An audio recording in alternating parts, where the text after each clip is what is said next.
illness or quarantine or accident or weather. But what concerns me, if people have a job where they have to travel a lot and might not be able to regularly attend board meetings, or quarantine or accident or weather. What concerns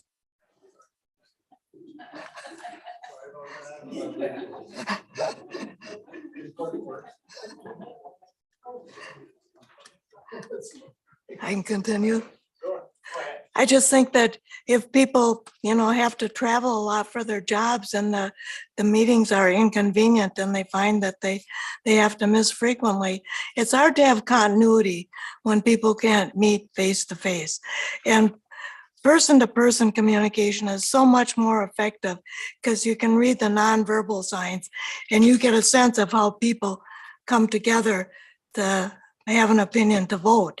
And it also gives us as citizens a chance to talk to people afterwards and maybe clarify things, or we get to know you and you get to know us. So we just aren't people out in space someplace. So I think it's very good if as many people as possible are always at the meetings.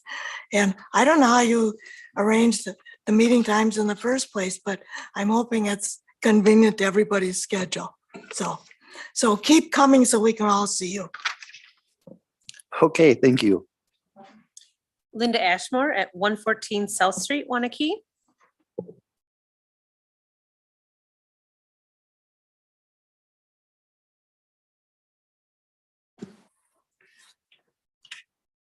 So when I heard about this new technology, I love the idea of an additional way for citizens to participate in the meetings using Zoom.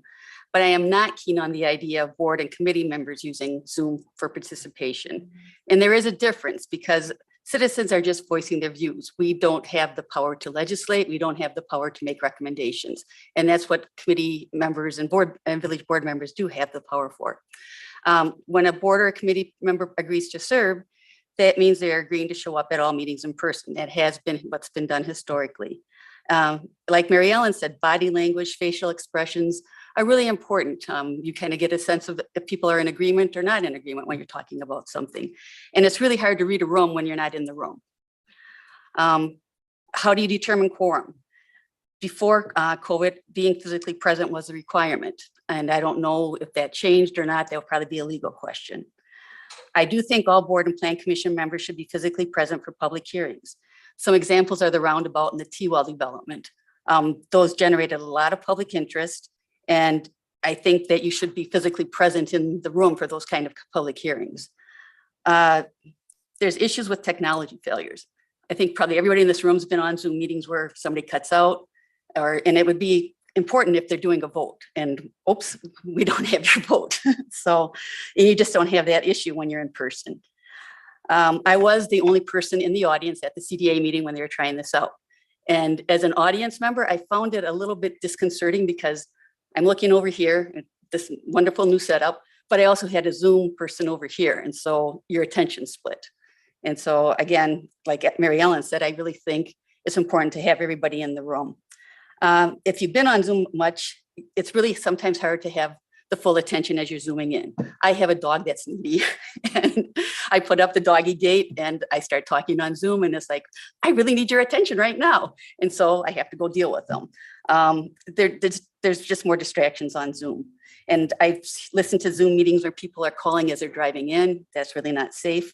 And if you were participating as a village board member, for example, and there's stuff being shown on the screen and you're driving, you wouldn't be able to see that. So, so if you do go forward with allowing Zooming for board or committee members, I like it, the times only to be allowed due to health or illness reasons. I think it should be very limited if you do it. You'd have to figure out too, if you do allow it, who's going to keep track of it? And what are the consequences if you say, well, you can only Zoom in once or twice a year and oops, I want to Zoom in more. I think that the chair should always be physically present. And I don't want to see it allowed for the Plan Commission, Village Board, or CDA. Those meetings are what drives development and policy. Personally, I think this should just be tabled and you continue with in person. Thank you. Thank you. Jerry Ashmore at 114 South Street, Waunakee. I wanted to also comment on the policy for having people Zoom into meetings. The devil's in the detail. It sounds like a good idea for commission and board members, but if you don't put any limits on it at all, there could be somebody on the village board or on a commission who is a snowbird and goes off 5 months of the year to Florida or Phoenix and zooms in. And that would be bad for people in the village to have someone representing them that isn't here and talking to people and finding out what's going on in the village. I don't want somebody voting on the snowplow budget that doesn't have to live here and deal with the result of their decision. So I think that's important, that you have to have limits, and I would suggest as strict as possible limits if you're going to allow it at all. And I also wanted to say, I think one of the best uses of this, besides giving a lot more chance for residents to be able to see the meetings without having to physically come to the village hall, I think one of the best uses would be for in those times in meetings when a staff person has to comment and answer questions from the village board. And they really might be only involved with what's happening in the meeting for 5 or 10 minutes, for them to avoid having to be able to come down here when they're just interacting in part of the meeting and providing information, and not necessarily having to be here and be the decision makers for this. I think it's an excellent way for the technology to be used. I also wanted to comment on one other thing that looks like it's in the consent agenda. It's the Vibrant Spaces grant for the Wisconsin Economic Development Corporation. The village is apparently looking at applying for a Vibrant Spaces grant. And as I understand, it's involved with the Reeve Park by the Village Depot, where some outdoor events are held. And something with this may involve reconfiguring the public parking that's there. There's really very little public parking along the Main Street area. That's one of the areas where there is some public parking there. So I think it's important for people to know if the public parking is going to be increased, decreased, just reconfigured, and the same number of spaces there, and what sort of events they're looking to have that space used for. So thank you. Thank you. Barb Drazen at 203 7th Street, Waunakee.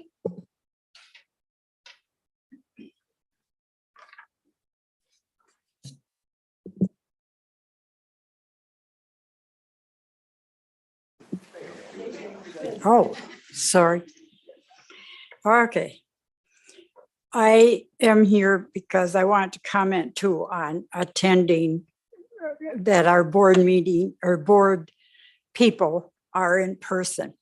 I've served on committees at church and different places, and it's important that the person is there to be able to discuss the problems and agenda items.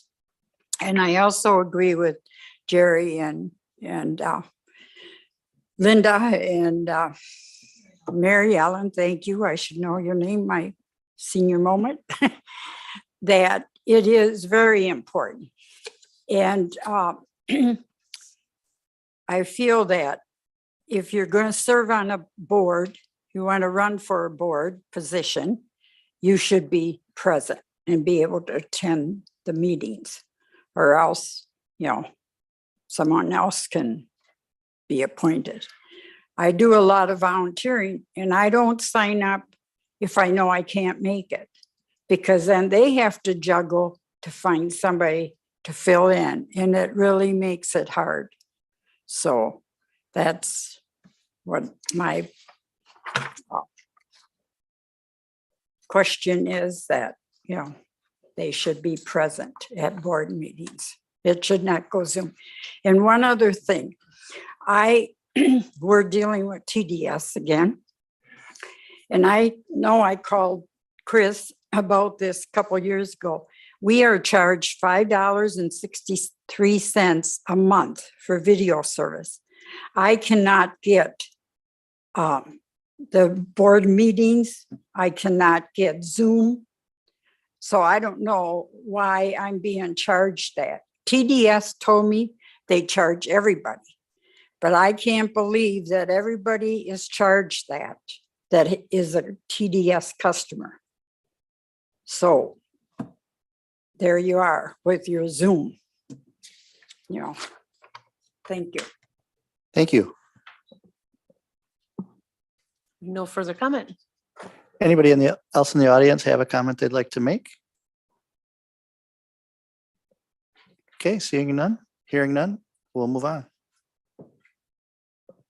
First item we have is our consent.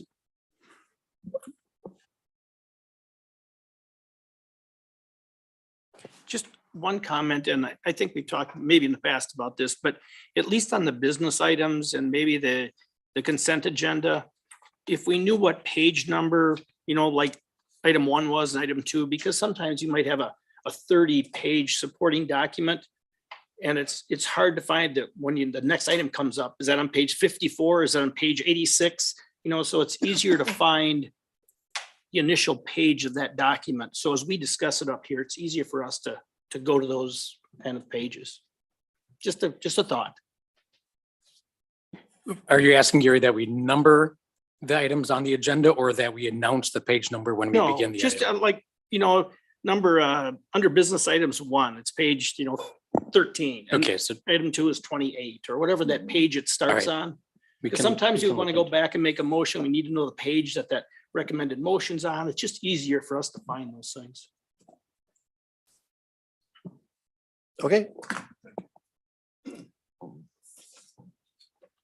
It's why I use paper, by the way, when I'm running the meetings, because it's easier for me to scroll than the computer. So we have our consent agenda. Would anybody like anything pulled, or I'd look for a motion? Number 5, please pull it. Okay. Then we're looking at items 1 through 4.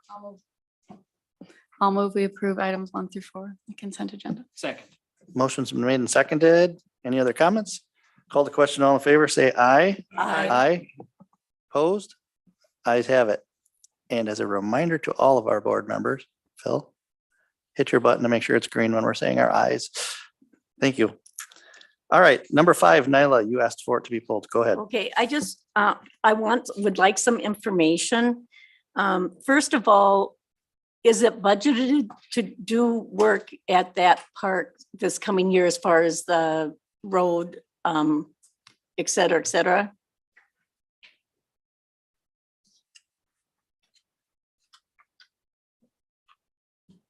Yeah, we've budgeted the parking lot restoration, reconditioning for the depot lot. Yes, that's in there. Oh, okay, so then the 1-to-1 matching funds, if we received a $25,000 grant, the $25,000 that we're supposed to put into it, it's already been budgeted, is that correct? Partial of that has been earmarked already for that grant of the funds that we budgeted, yes. Okay, so the portion that we'd have to pay is already budgeted or just a portion of it? Yes, it's already budgeted portion. Yes, the 25,000. Bill, you might also want to talk about, and we had discussions, I believe, with Sue. Is Sue here still? No, No, we had discussions with Sue about funds available in the our pay as you the go. park pay as you go. Yeah. That if we are awarded the grant, would enable us to achieve the 25% match with purposes as budgeted. Okay, thank you. I just wanted to know where the funds were coming from. Yeah, And sorry. then the yes. other thing is the parking, do you know how many parking spaces are there now? And if those will be the same or less or? I guess I don't have the exact number of parking stalls that are there now, but the patio that we're in will affect a couple stalls, yes. Okay, so, and then I just have a general comment. I've been around a long time, so I know that Repark is there and I know it can, how it can be used, et cetera, et cetera.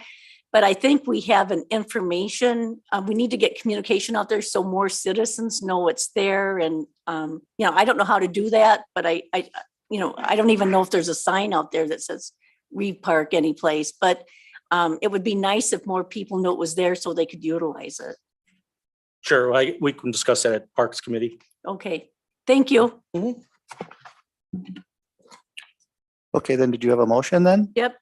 I will move to approve a request to apply for a Vibrant Spaces Grant to the Wisconsin Economic Development Corporation, the WEDC. Okay, we have a motion In a second. and a second by Phil Willems. Any other comments? Okay, call the question. All in favor, say aye. Opposed? Ayes have it. All right, next under presentations, recognition of creative business interiors and AVI systems for completed boardroom project. Todd? Yeah, here we sit. So we have some guests with us who were involved with our project. Granted, we established contracts with them and this is a business relationship with them, but they really stepped up and did a nice job for us. I would also add that this was a twisty, curvy project. As you know, we first started with a plan of moving the Village Hall facility to the former library at 710 South. We certainly did a lot of work with CBI and AVI to contemplate how to make that move. We put plans together to the point of putting cost estimates together, at which point the board made a sound decision that the best option was to stay here and work on improvements to this building. Now, subsequently, we've seen, in my mind, why that kind of happened at the library with our new leases there with WNC and the food pantry, which are tremendous new uses at the former library. But going with us through the twists and curves of this project has been these folks, and they've really done a good job coming in and making improvements that can benefit you in doing business and our residents in having access to the business that we do. So with that, I'd like to introduce their teams and allow them to maybe just talk briefly about how they enjoyed or maybe didn't enjoy the project. But Becky Brown with CBI, and please introduce your team. Thanks, Todd. Good evening, everyone. Is the button pushed? Pushing the button. This is your Is it green? good evening. You have to just push it once and it should go green. It's flashing at me. Oh, that doesn't help.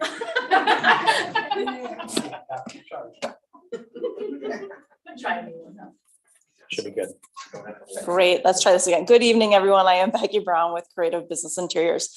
Our business is located in the business park, up behind Culver's, as we tell everyone, and they come to visit, they know right where we are. We have had our business here for 7 years, and it's been really great. As Todd mentioned, we work diligently to understand and uncover the possibilities for the village at the former location, and are happy to have seen this through for everybody and see improvements for the public spaces. So with me, I have Madeline Scott. She is one of our construction project managers, and Ashley Whelan. She is one of our furniture designers, and absent tonight is Molly Hooper, who has helped us spearhead the implementation at this location. Becky, one other thing. What can you tell us about these nasty old blinds we have here? The new ones arrived today. There'll be a light gray colored roller shade that'll be on all the windows. Yeah. And I'm going to pass. And Rod Schwegel is the person we worked with initially from AVI. So yeah, Rod Schweigel, I work out of the Madison office. We have 28 locations nationwide, but our office is here in Madison on Femright Drive. I have Drew Palacini with me, who's a lead engineer. Drew is the brains and I'm the organizer. So, but we did enjoy the relationship. There were twists and turns. It was more like a roller coaster than a normal twist and turn ride, but we got through it. I wanted to make a couple of comments that I heard tonight. The technology isn't just about Zoom. The technology is about hearing better. The technology is about capturing the meetings so you can go back and hear the recordings. The technology does much more than a Zoom call or presence at the meeting. The world is changing, and as we age, our hearing isn't as good. So primary focus of what we're bringing here is these microphones, whether they're wireless at the table or remote walk around. So I think it's a bigger picture of technology than just Zoom. But I enjoy the relationship. I know Drew and I have some work left to do with some of the camera settings, but the room sounds good. The room looks good. So we're appreciative of the opportunity. I'd like to add in a couple interesting elements to broaden the picture of what this technology has afforded for us. In our computer equipment room in the building, we have a new cabinet, a rack that's taller than Rod.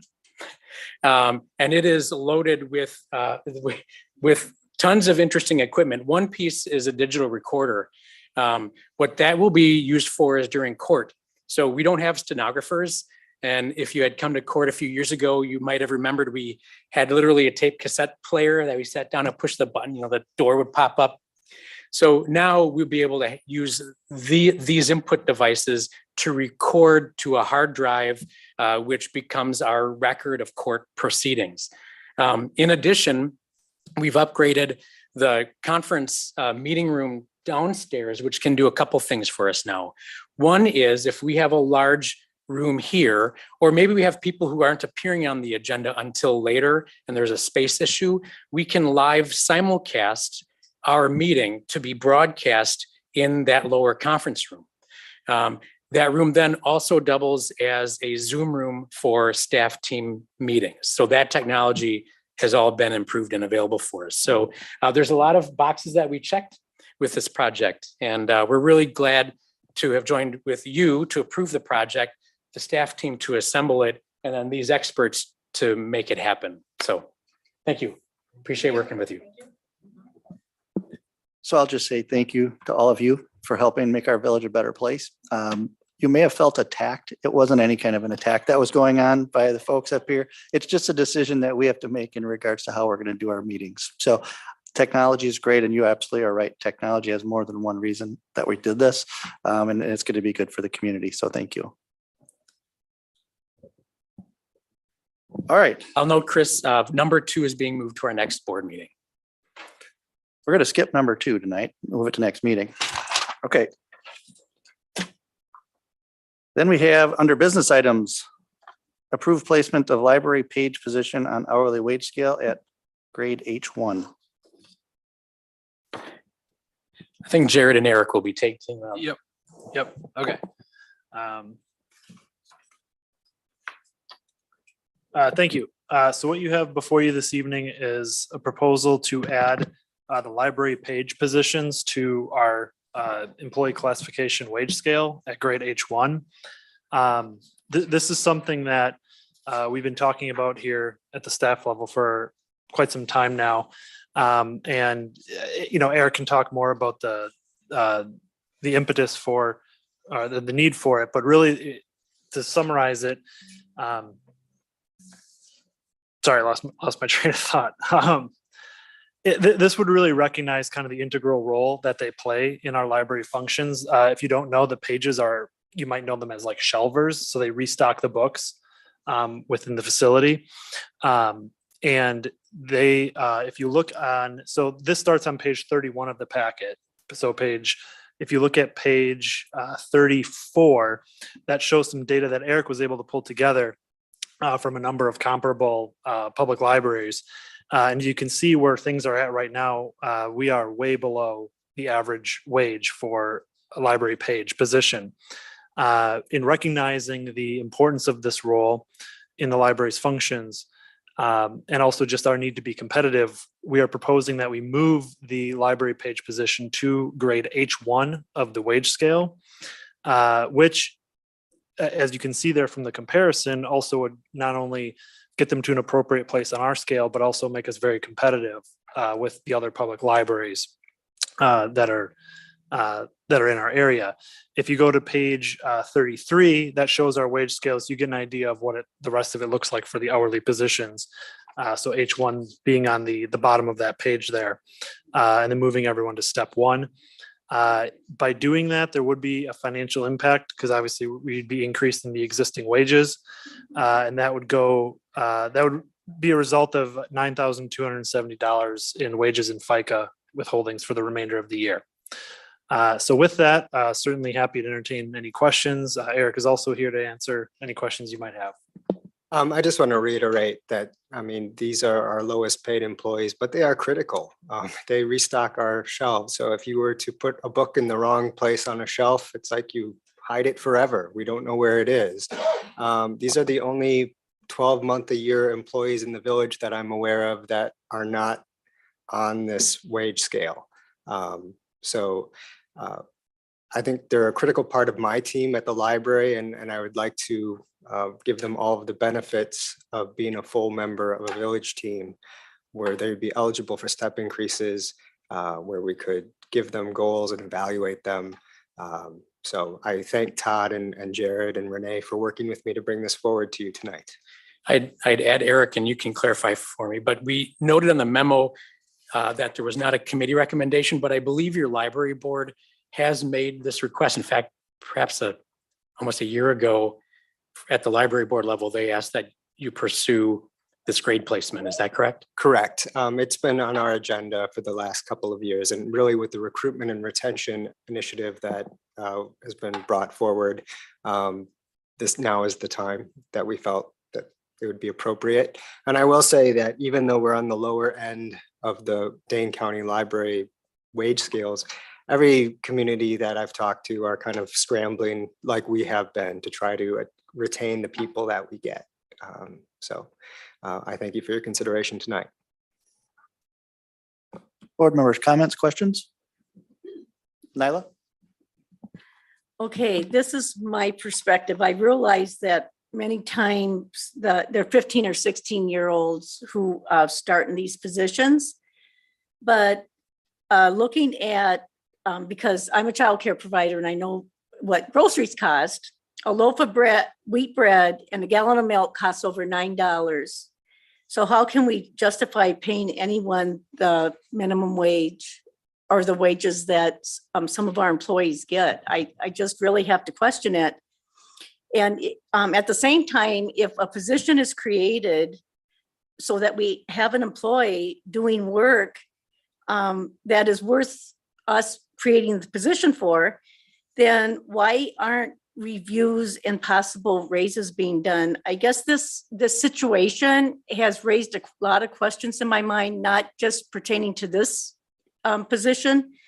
And these employees don't receive benefits. So I think what the library's request is good. And I think we have a lot of work to do as a board to look at a lot of other employees too. Thanks. Gary? Yeah, I'm just, I'm support. I mean, this is something it's kind of gone by through the last couple of years. We need to make adjustments. Retention's very important to all of us, I think. We got great employees. We need to keep them. Phil? And Nyla, if that's a motion, I'll second it because we have trouble keeping 14 and 15-year-old kids at the $12 wage. Sam? Pretty much agree with what Phil and Nyla said, but it's time to increase it. Aaron? Yeah, and as the library board, as was discussed at the library board level, we've been really thankful for Eric's advocacy to, make us aware that this is something we should be pushing forth. And I guess thank you to staff for making this recommendation. I was really excited to see this. I think you've done a good job doing what you can of like keeping them there and providing a place where they want to. But the reality, like the pages are so important for all the pages in the library. And this is overdue and I'm excited. So I would love to make a motion to add the library page position classification at grade H1 in the employee wage scale effective January 18th. I'll second it. Okay, so we have a motion and a second, and this is the second meeting in a row that I didn't even get to talk before the motion was made. It's amazing. You guys are just making me live. We're making progress, apparently. So I'm going to make my comment because I feel it's important. So with the comparables that you gave us, Eric, I'm one of those people that says, all right, I'm going to take the top off and I'm going to take the bottom off and I'm going to look at the rest and I'm going to come up with an average from those. And that average right now is $11.82. So we're really not too far off with the 1226. And I think this board, previous board, well, in my 15 years, has always advocated for our employees to make sure that we were not average. We have better than average employees and we want to make sure that they're there. So I will be in support of this. And I just wanted to make that comment because that's how I looked at this to make sure that we were right on with where we should be. And I think that we are. So we've got a motion and a second. Any other comments? Yeah. Chris, to Nyla's point, which is right on. And when the board approved the recruitment and retention strategy earlier this year or last year, I guess, these issues were in mind.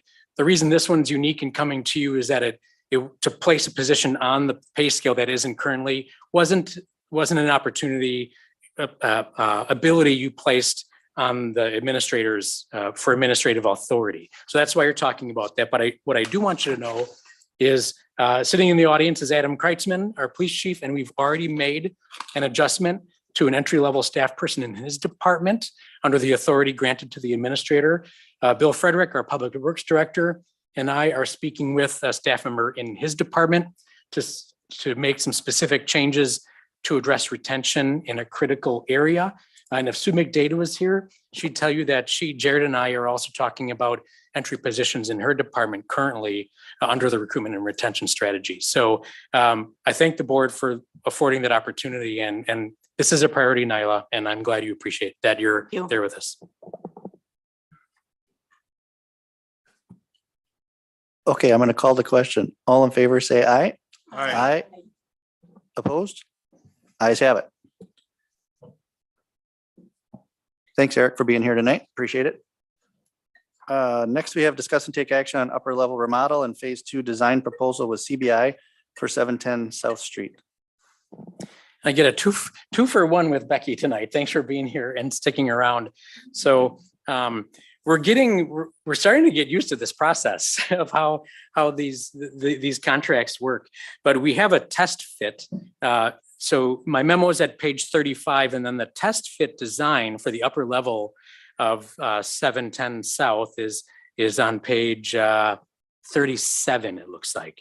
But the village, along with the Waunakee Neighborhood Connection, both engaged CBI to look at the design to accommodate WNC's function there in the upper level. There are really two scopes of work occurring. One are elements that the village sort of has an obligation towards as a landlord. We're replacing basic functions like improvements to the bathrooms that would be required, meeting ADA requirements, fixing an old front door, among several other things. And that scope of work is laid out and estimated. The plans then, if you look at the design, that has a lot more detail about how WNC will occupy the space. And that's another level of work that's going to be above and beyond the village's basic elements. So what WNC wishes to do and what we're willing to do is coordinate our work on the project here going forward. We'd like to do the design phase 2 work together, essentially allowing CBI to design the bid specs, the big bid sheets with both WNC and village projects collectively. But what we'll be asking the contractors to do is uniquely provide pricing on our two scopes of work. And then because we have to run with the funding source that we've been provided with ARPA, we have to run a public bidding process. The entire scope of that upper level work will be run through our public bidding process. And this would kick us off to have those bid documents ready. Timing wise, it'll take 6 to 8 weeks after we give them the green light to do the phase 2 design. And then it's probably going to be another couple months process to run the bidding, the open bidding and bid receipt process. So that's what we're up to. And tonight we're specifically seeking action on approving the phase 2 design proposal. I would note that WNC is willing to share in that $8,000 cost with us, but we don't yet know the percentage of total project that is ours versus theirs.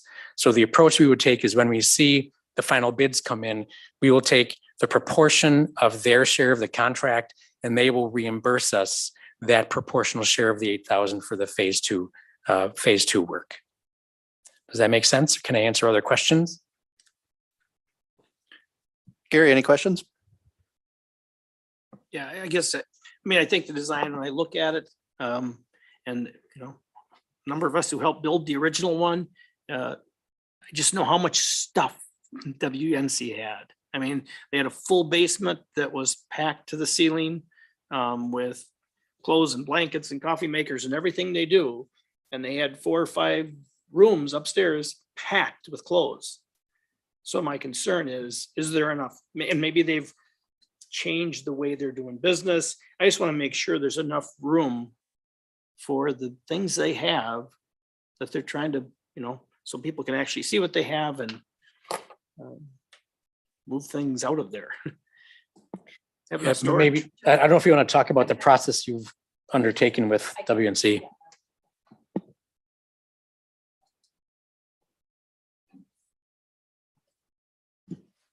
Hello again. So in the initial phase to get to the test fit, we've done some programming and assessment on their square footage uses based on their existing equipment, all of the intake of goods, the distribution of goods. So Lisa worked really hand in hand with our team to be able to allocate square footage space to make sense about. And you'll see in the test fit plan sort of where the intake and how the sorting and all of that has been allocated versus the store. I think their current space is really broken up. So you see it looks very more immense. Like it looks like a lot because it's really broken up and not systematic. So just to know that to get to this point, we did a pretty in-depth process with Lisa to understand the amount of materials they're working with.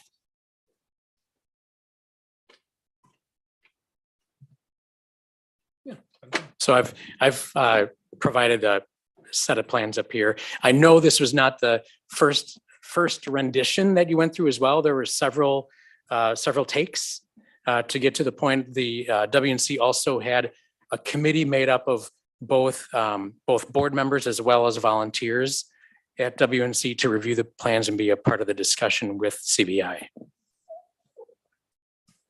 Phil, any comments? Yeah, I talked to Lisa some time ago about this and I agreed with her that we have, what they have right now is all spread out and chopped up and kind of unworkable, but I still can't understand why they need so many offices. You know, they're just volunteers. They don't even have to count money. But all these offices just seem like overkill. So they could cut back on offices and have more showroom space, perhaps. I don't know. It just seems like too much.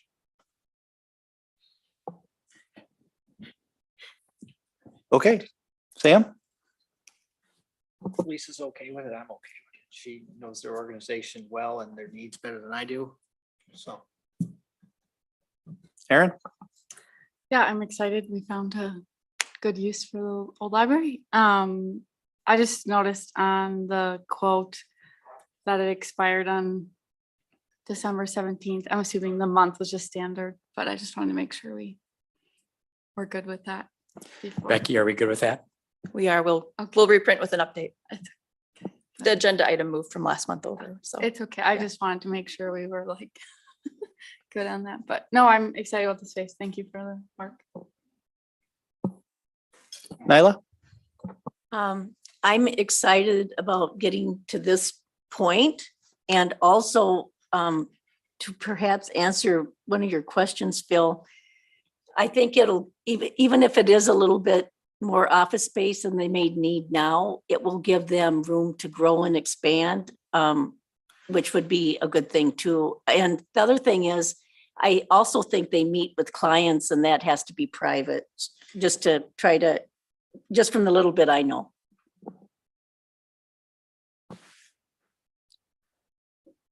I have no questions. I'm going to make the motion to approve. I'll second it. We have a motion and a second. Any other comments?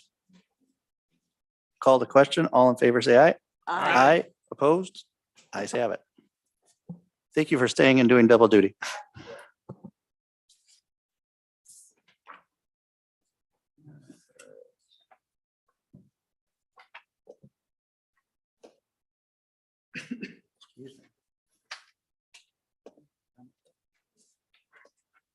Okay, next we have discuss and take action on virtual meeting participation by elected and appointed officials. So staff is presenting this, oh, sorry. My microphone was on, so I'm going to repeat that. So it's on video. So discuss and take action on virtual meeting participation by elected and appointed officials. Go ahead, Todd. So staff presented this for discussion by the board. This is absolutely a policy issue for the board. From a staff perspective, we don't have necessarily a strong opinion on it, only to note that if there are circumstances when we have important matters, but there are also circumstances that are causing a quorum on that particular date to be particularly challenging. If this technology can help us cross that tricky bridge when it happens, we think that would make for efficiency in our business functions. But beside that, all other aspects of this really are a policy matter for you to consider. I can tell you that the research I've done and the information that Brian knows about working with other communities is that the answer is it's a mixed bag in other communities. Some communities have specifically said no. There are other communities in Dane County that are still fully virtual and only virtual. So it's a wide span of experiences out there right now. But we'd like to know what you would prefer. And then depending on what you suggest, we'll then work on a policy and bring it back to you for future consideration. Okay, thanks, Todd. I'm going to go first this time. So I agreed with most of what was said earlier tonight. I think in my 15 years, I've missed maybe a handful of meetings. So I believe that people should be here and talking with people, that especially those that take the time to come here. Those who don't have the ability to get here, we have an option for now that they can Zoom into us. But I think it's our responsibility to be at the meetings as much of the time as possible. And I believe that we have requirements on our board members and our committee members that they have to attend a certain amount of meetings every year or they can be removed. So Carl, I'm not going to ask you to pull that up quick, but I know we have that in our policy already. So we are kind of taking care of it that way. I do think that there could be potential extenuating circumstances. And I do think the health reasons is one of them. Obviously, if somebody breaks their leg and they want to be part of the meeting and they can't get here as a board member, they should be allowed that opportunity, in my opinion. So that's really the take I have on it.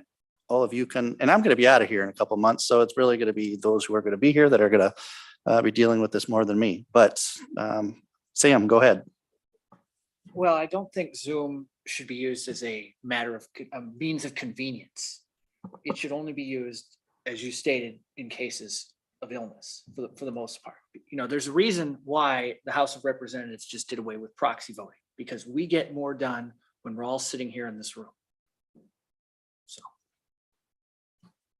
Aaron? Yeah, I go back and forth. I totally agree that I think in person is beneficial, and probably the best case scenario. I also think I think back to like the beginning of the pandemic and how we, no question, we're like, well, yeah, those are all real votes, even though I haven't seen any of you in months.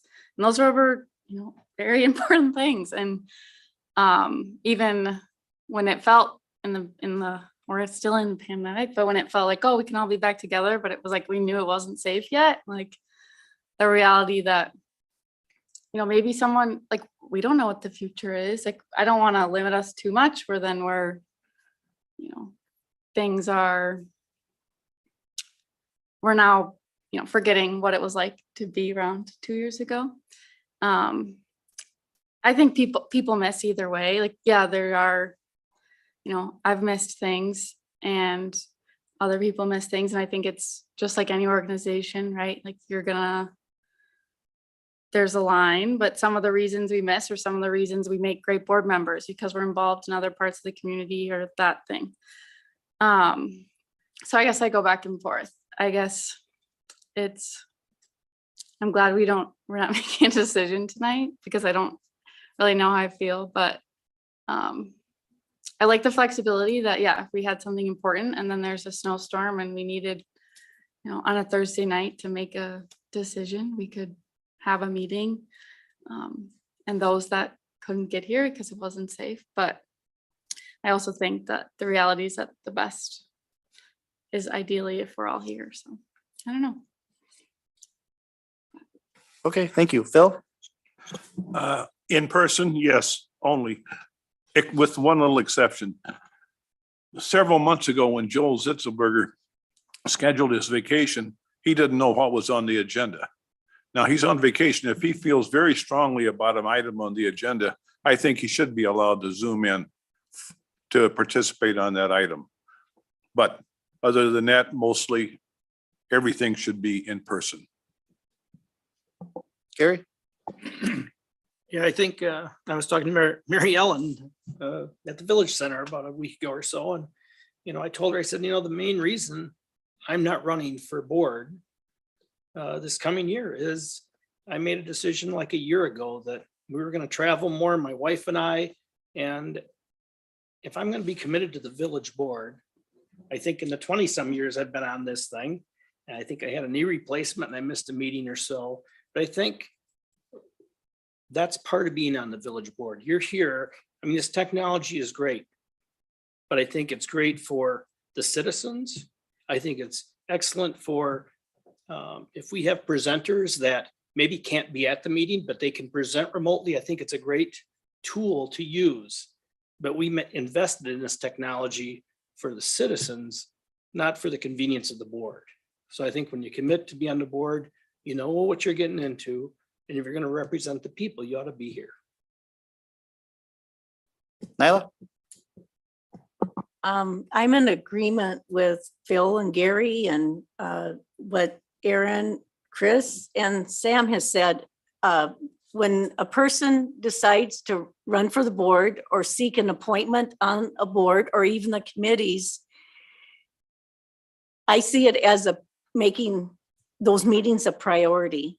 And it is a huge priority. And sometimes, no matter how hard you try, for instance, I had my committees all set up. I set my vacation up in October for the coming year. And I had a committee change, so I felt really bad, but I missed a meeting this past year. But it happens. But I feel that we should be here as much as we possibly can be in person. And it's a great tool to bring the residents in, the citizens, but I don't want it to become common practice that people are coming in through Zoom to vote or to make decisions. And so one of the questions that's in my mind from what Phil said is if a board member who isn't here decides to Zoom in and give their comment, should they be able to vote on it when they're not here? And then I also I think I have an answer to your question, Chris, which was about the handbook, I believe says that that a committee or board member can miss up to 2/3 of meetings. And is it one? Or they have to be here 2/3. You're correct, Sam. They can miss 1/3 of the meetings. So when you think about it, if you're in the real world and you have a job and you're only at a job 66% of the time, you're not going to keep that job. And I've had the discussion with staff previously, thinking the threshold should be raised. If you aren't willing to be at 3/4 of the meetings, and not only board meetings, but committee meetings and those on committees, why apply or why run for a board position? And those are just my thoughts. Thank you. So last thing I'll say, and I don't want this to become a political issue, but because I say it, it probably will. Schools had a choice when COVID hit, in person or virtual. So I think everybody would believe that in person is going to be the better education for everybody. And that goes for our board, but I also think that goes for the community. If they can be in person, that's going to be their best possible way to get information. With internet, online, social media, all the different things definitely get turned around, changed around, maybe not always accurate, or snippets that can be taken out of context. And I think that's a dangerous thing. But I think we have a pretty good idea what we want to do. The only question in my mind, and this is to Brian, with the other communities, if a board member, well, we actually have two things. If a board member is not present, can they vote? If they're here, but they're on Zoom. So that's one we would have to decide if we're going to allow them to that's a vote. decision. I mean, I would say this, to the extent that well, there's a couple of things. There's one community that I'm aware of that has potentially allowed, in limited circumstances, their board or council members to appear virtually, but it only applies to the council or the board. So one, and doesn't apply to committees. So one question is, to the extent that you're going to allow this, is it going to be limited to the village board, or what's your position on committees? Then to your question specifically, I would say this, I mean, to be counted as a village board member as part of the quorum, you should participate in the entire meeting, and then you would be a voting member. It is essential, if you're going to allow this, because for what it's worth, I think it's always better to be in person too. And I will say that the Department of Justice, when the pandemic hits, essentially acknowledged, look, we're going to have hybrid meetings, and we're going to try to make these as much the same as possible under the law as in-person meetings. Kind of acknowledge that there may be some places where we have a few misses, but they weren't going to enforce it as stringently with the understanding of the pandemic.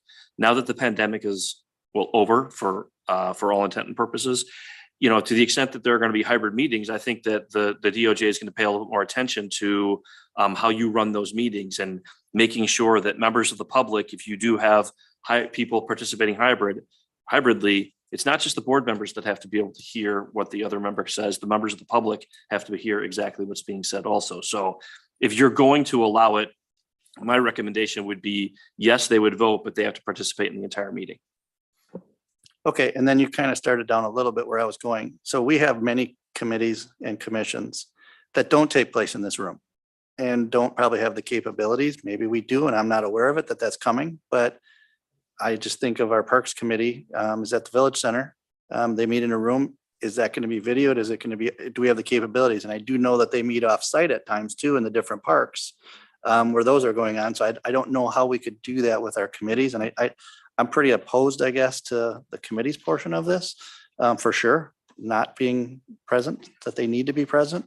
But for the board, I do think that it's possible that we might have an occasion that, you know, we need to have something voted through, and we have 3 board members if we don't have it on video.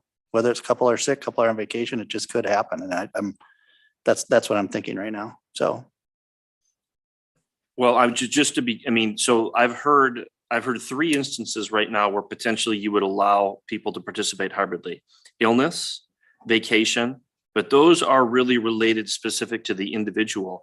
The last example that you gave relates more to the operation of village business, where you want to have a meeting and you otherwise would not be able to have the meeting, but for the hybrid capabilities. And so that is to the extent that you're going to allow this and you're going to have a policy, that's also a distinction. And I'm not saying to do this, but theoretically, you could say that's going to be the only circumstance where we're going to have a hybrid meeting. Now, part of that is going to be, though, and I don't want to get too far down the path here, but is for a meeting like that, are you going to have a Zoom meeting like we did 2 years ago? Or is it the intent, we really want to have as many people be here as possible, but we understand that only 2 people can be physically here, 3 people can't be here at all, and 2 are going to be hybrid. I mean, it becomes a little bit of a quagmire as to come up with a policy as to the circumstances that you're going to allow it. So I'm going to draw on Gary, since you said 20 some years of experience. How many meetings did we have to cancel because we didn't have quorum for village board? You know, I don't remember any. One, you know what, because the people that normally do this job are pretty dedicated to what they do. My feeling is we don't change our policy that we have today, and we just leave it in place. So we're giving staff guidance tonight, right? We're not making a decision tonight, or? Correct. Yes. Yeah. Brian and I, if you desire to see a draft policy of any sort, we're prepared to bring one back to a future meeting. Can I just make one other comment? I would note too that some of the other communities where they have these policies in place, it also deals with how members of the public can make comments. But I was looking at the agenda while you were talking. You already have that laid out on your agenda that Carla posted today. So as I understand it, the discussion that you're having right now is strictly related to attendance by village board members or committee members, not things related to the public, because that's already been decided. Yep. Any other guidance to staff? So really Gary's point was, let's leave everything as is right now. And I don't want to say kick that can down the road, but it's a little bit of a kick the can down the road in the event circumstances happen. And I think the board president in the future will have that ability to bring this forward if there's issues that arise from it. I think committees, we have more challenge than we do at the village board with meetings that have had to be canceled because we didn't have enough participation and people missing. So I don't know, is everybody good with that? Keeping policy as is right now? Or do we want them to bring in research and bring something back? I'd say keep it as it is right now. Okay, Carrie, I know that was your stance already. Is everybody else in agreement right now with where we're at? And if not, this is your chance. Todd, you got your hand up. Yeah. You don't get a vote I on was this gonna one. say, if you could probably ping a few department heads, I can think of a few circumstances where, and I understand you appoint people to committees and really expect devotion to that work. But there are circumstances where we have really faced some challenges in making progress, and especially when it's something that requires multiple steps with a committee, if not more than one committee, to the point to bring something all the way to the village board. So also, you're right, Gary, we haven't been necessarily been up against a meeting night and then all of a sudden don't have a quorum. I can tell you that we have intentionally not scheduled meetings or found ways to move items to other meetings because it was apparent that we would have a challenge getting quorum. So you didn't necessarily see it on the, on the public end of meeting activity. It occurred on the back end as we try to juggle items for your business. So that I just wanted to share that our committees sometimes run into some challenges making some headway. So we do have some department heads here. Do you guys have any comments regarding this with your committees and commissions? And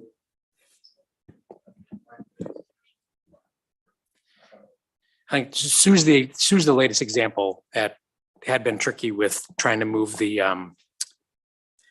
corp through its process.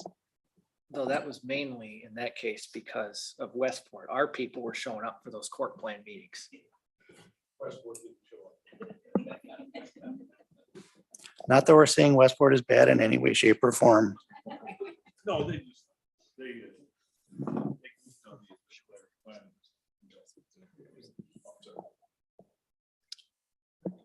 nothing against Westport. They just goofed on their planning. We were all set for them. Also there, and unfortunately, it's happened where members of a committee aren't showing up for, and there's in the handbook, it specifies how many meetings they need to show up to. And unfortunately, sometimes members have to be requested to step down so we can get somebody there who will be there. And I feel to make accommodations for somebody who can't be there or doesn't make it a priority, I'd much rather have somebody on the committees I work with that are willing to do the work and be there and make it a priority than someone who, for whatever reason, isn't showing up at meetings. Thank you.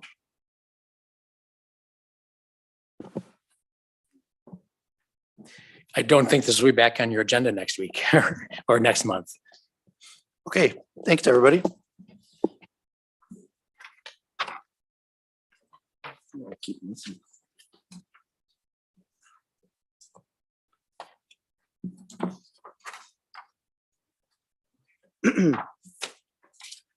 Okay, next we have discuss and take action on the purchase of 2 PMD-12 portable radar displays using ARPA funds.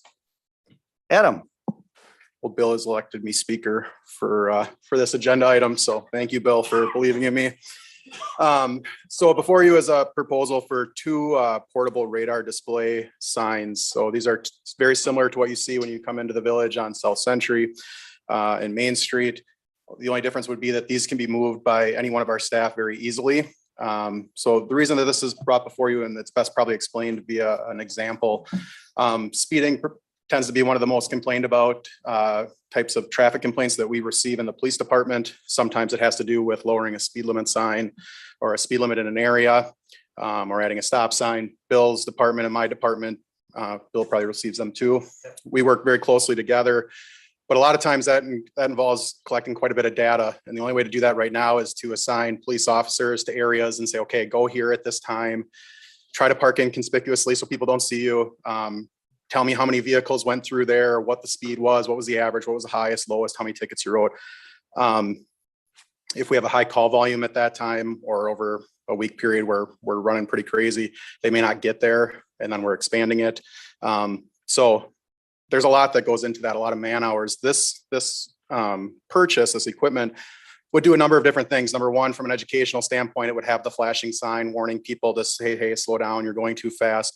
But it also collects real-time data that will tell us how many vehicles went through there, what their speeds were. We can turn the sign off and just have it be kind of like a counter in some of the areas that we use already. But it will gather that data and say, we can come back and use real over a long period of time, whether it's a few days or a week even, and say, okay, our biggest problem is between 11 a.m. and 1 p.m.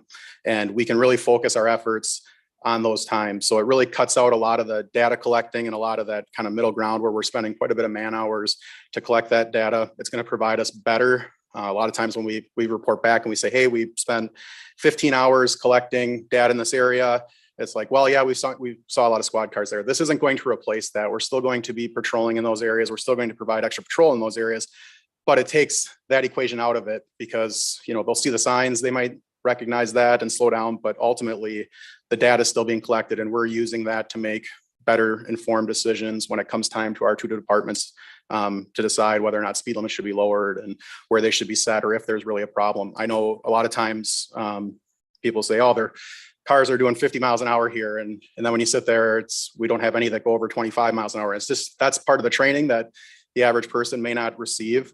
But this will be able to provide data that we could then show them and say, okay, we set this up in this area and here's what we saw. So that's the reason that it's in front of you. The reason that there's two of them, obviously it only captures one way. So we could set it up on both ends and collect and alert, or if we have two different areas that we're working on. But as the village grows, I think it would be a very vital piece of equipment that can save a lot of time from the police department side, and I'm sure Bill's side as well, to make better decisions regarding traffic safety. Thanks, Adam. Sam, you have any questions? Nope. Aaron? Nyla? Yes, I have a question. This is for Bill. Yeah. My question is, from what I understand, to determine whether stop signs can be placed, you need to do traffic studies. Can this help with that or not? Yes, it would. Okay, thank you. Gary? Yeah, I really support this. I think the ones that we put in place at the entrances to the village, I think it's helped the speed coming into town. I think it makes people really aware of the speed they're going. And I think for the most part, if you're following somebody and you see it flash at them, people really respond to that and slow down. So I think I love the idea of putting in more places in town. And but these mobile ones would be great. And just to add to that, they're very similar. If you ever gone into a community that has the trailers that are there and half the time they're not working because they needed gas or the battery's dead and things like that. So these are a better, more updated version of that. Just the other thing I would address, and Nyla asked a really good question that I think deserves clarification, is this isn't taking pictures of license plates. We're not writing citations off of this or anything like that. This is strictly just data, speeds, traffic counts, and things like that. So just for the clarification on that. To clarify, I had asked you that question before the meeting, Right, so yes. people aren't lost. Yep, sorry, yes. Phil? I think it's a wonderful idea. Then go ahead. Go ahead, I Aaron. thought of a question. Do the ones we have on the outside of the village collect the data right now? They don't, yeah. okay. Okay, so a couple questions for me. And again, I am not saying anything negative in regards to the town of Westport, but is this something that you would lending out to people potentially? Is this something that we could talk to Westport about, maybe partially funding with us? If they're going to play, they have a need for this. They don't have them now. I'm Sure. Yeah, the Dane County Sheriff's Department, I'm sure they have access to some of this equipment if they wanted to use it in a specific area. We haven't shared equipment in the past with that organization. I don't know that I would see us starting right now. So let me be clear too. I said, this is no way, shape or form as Westport. It could be Dane, it could be anybody else. I'm just seeing if that was something that was Your And thoughts? that, and in my, it's my understanding now, Westport actually has something similar with other smaller communities that they already share amongst themselves. Perfect. I'm in full support. I just was curious if we'd had any conversations or if that was a thought that was taken into account. So I'm going to make the motion to approve. Second. We have a motion and a second. Call the question. All in favor, say aye. Aye. Opposed? Ayes have it. Thank you. Thank you, guys. I'll make the motion, we adjourn, so I can go to my mom's birthday dinner. Second. We have a motion and a second to adjourn. Any other comments? Call the question. All in favor, say aye. Aye. Opposed? Ayes have it.